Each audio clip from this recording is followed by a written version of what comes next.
Hello বন্ধুরা, good morning সবাইকে। কেমন আছো সবাই? আশা করছি সবাই খুব ভালো আছে। আমরাও খুব ভালো আছি। তো আজকে তোমাদের সঙ্গে ব্লগ না, একটা রান্নার ব্লগ নিয়ে চলে আসলাম। তো এটা একটা ডেলি ব্লগের মধ্যেই পড়ে আর কি, সাংসারিক কাজ এবং রান্না বান্না।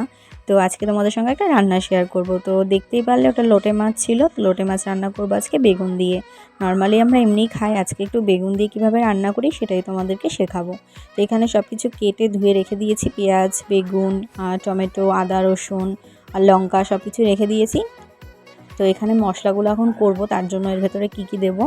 তো প্রথমে দিয়ে দেবো হচ্ছে 4টে শুকনো লঙ্কা, এবং ঝালটা যে যেমন খাবে ঠিক তেমনভাবে অ্যাড করবে। তো আমরা মোটামুটি ঝালটা মিডিয়ামই রাখছি, আর মাছটা খুব অল্প পরিমাণে, তো সেই হিসাবে আর কি দিচ্ছি। তো এইদিকে দিয়ে দিলাম 4টে কাঁচা লঙ্কা, 4টে শুকনো লঙ্কা, কিছু রসুন, সামান্য পরিমাণে একটু আদা, একটু কটা গোটা জিরে, আর এর মধ্যে অ্যাড করব হচ্ছে এখন ধনে, কারণ ধনেতে একটা সুন্দর স্মেল আসে এবং রান্নার স্বাদ এবং গন্ধ দুটোই বাড়ায়।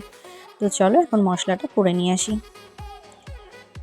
তো এদিকে চলে আসলাম মশলা করতে। তো মশলাটা করে নেবো ভালো করে, না হলে একটু বেঁধে বেঁধে থাকলে আর কি মুখে বাঁধবে মশলাটা। তো এদিকে চলে আসলাম হচ্ছে রান্নার কাছে। তো ফাইনালি বসিয়ে দিলাম একটা কড়াই। এখন কড়াইয়ের মধ্যে দিয়ে নেব হচ্ছে সর্ষের তেল। আর সর্ষের তেলে রান্নার স্বাদ বাড়ে, কারণ সর্ষের তেল একটা সুন্দর স্মেল আছে, একটা ঝাঁজ আছে, যার কারণে যে কোনো রান্নার খুব স্বাদ হয়। তো এখানে দিয়ে দিলাম কিছু পরিমাণ জিরে ফোড়নে। তো এখন জিরেটা একটু ভালো করে পুড়লে তারপরে এর মধ্যে অ্যাড করে দেওয়া হচ্ছে কুচিয়ে এবং ধুয়ে রাখা বড় বড় দুটো পেঁয়াজের কুচি। তো দিয়ে দিলাম পেঁয়াজ কুচি। তো চলো এটাকে এখন ভালো করে নেড়ে চেড়ে নিই।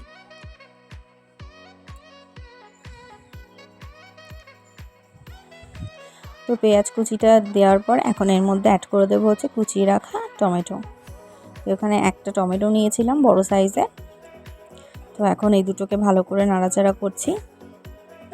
তো এগুলো একটু ভাজা ভাজা হয়ে গেছে। তো এর মধ্যে এখন অ্যাড করব সেই মশলাটা, আদা, রসুন, শুকনো লঙ্কা, ধনে, জিরে, এই মশলাটা এখন এর মধ্যে অ্যাড করে নিলাম। তো দেখো এখন এর মধ্যে দিয়ে দিচ্ছি হচ্ছে হলুদ। তো এখন এটাকে ভালো করে নেড়ে চেড়ে নেব পরিমাণ মতন 1 কাপ জল দিয়ে, 1/2 কাপ জল দিয়ে। তো যারা চাইছে একদম মাখা মাখা খাবে তারা জলটা কম দেবে, আর যারা চাও একটু ঝোল ঝোল খেতে তো তারা একটু জলটা বেশি দেবে। আর লোটে মাছ সত্যি কথা বলতে একটু গামাখাই বেশি টেস্ট হয়। তো দেখো এই মশলাটা দিয়ে পেঁয়াজ টমেটো দিয়ে এটা সুন্দর করে কষিয়ে নিয়েছি। তো বেশ ভালো করে নেড়ে চেড়ে নিচ্ছি যাতে লেগে না যায়, আর জালে মানে গ্যাসের আঁচটা মিডিয়াম রাখবে। তো এখন দিয়ে দিলাম এর মধ্যে বেগুন। তো যে যেমন মানে অনেক রকমের বেগুন পাওয়া যায়, যার যেটা ভালো লাগে খেতে সে সেটা অ্যাড করতে পারো, কোনো প্রবলেম নেই। তো এইদিকে দেখো ভালো করে এটা কষিয়ে নিলাম, এটা কষানো হয়ে গেছে। তো যেহেতু লেগে লেগে গেছে মানে এটা ফাইনালি কষানো হয়ে গেছে। তো এই দেখো একটু জল উঠেছে যেহেতু বেগুন দেওয়া হয়েছে। তো এখন এর মধ্যে দিয়ে দেবো হচ্ছে মাছ। তো মাছগুলো নুন হলুদ কিছুই মাখানো ছিল না, একদম ফ্রেশ কেটে ধুয়ে রাখা মাছ ছিল। তো সেটা এখন এর মধ্যে অ্যাড করে নিলাম। তো এখন ভালো করে একটু নেড়ে চেড়ে নিচ্ছি।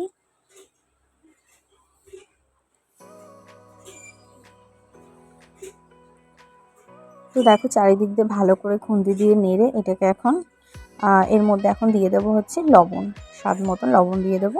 পরে টেস্ট করে যদি বেশি লাগে কম লাগে মানে তোমাদের, তাহলে আবার দিয়ে নিতে পারো। তো দেখো এখন এর মধ্যে লবণ দিয়ে এটাকে এখন একটু ঢেকে দেবো 10 মিনিটের জন্য। তো তোমাদেরকে প্রথমেই বললাম আঁচটা মিডিয়াম আঁচে দেবে, তাহলে আর কি পুড়ে যাবে না। তো চলো এখন দেখে নিই এটা কত দূর হলো। তো এই দেখো প্রায় হয়ে এসছে। তো বেশ সুন্দর স্মেল আসছিল, তোমরা তো স্মেলটা শুকতে পারলে না। তো বন্ধুরা রেসিপিটা তোমাদের যদি ভালো লাগে অবশ্যই কমেন্ট করে জানিও, আর যারা এখনও পেজটাকে ফলো করোনি অবশ্যই ফলো করো। তো দেখো এটাকে এখন ভালো করে একটু নেড়ে নিচ্ছি, প্রায় হয়ে এসছে কাছাকাছি।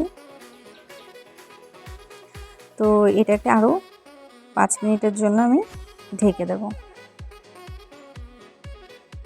তো এখানে ধুয়ে কুচিয়ে রেখেছিলাম ধনে পাতা, কারণ লোটে মাছে ধনে পাতা না দিলে কোনো স্বাদ হয় না। আর এখানে তোমরা গরম মশলা অ্যাড করতে পারো, বাট আমি গরম মশলাটা আজকে অ্যাড করছি না, ওই কারণে শুধু ধনে পাতা দিয়ে আর কি রান্নাটা করব। তো এখানে কুচিয়ে রেখেছিলাম ধনে পাতা। তো এখন ধনেপাতাটা দিয়ে এটাকে ভালো করে নাড়িয়ে চাড়িয়ে নামিয়ে নেব। আর এখানে স্বাদ এবং গন্ধ বাড়ানোর জন্য একটু গন্ধরাজ লেবুর 2-1 ফোঁটা রস দিয়েছিলাম। এটা তোমরা চাইলে দিতেও পারো, আবার কারোর যদি ভালো না লাগে তাহলে প্রয়োজন নেই। তো এটা হয়ে গেছে, এখন এটাকে একটু ভালো করে নাড়িয়ে চাড়িয়ে নামিয়ে নেব।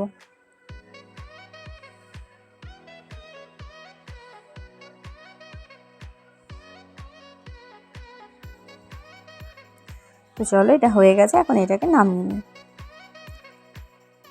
তো এই দেখো, এদিকে একটা ছোট্ট প্লেট মতো নিয়ে নিয়েছি, এখন এটার মধ্যে এটা নামিয়ে নিচ্ছি।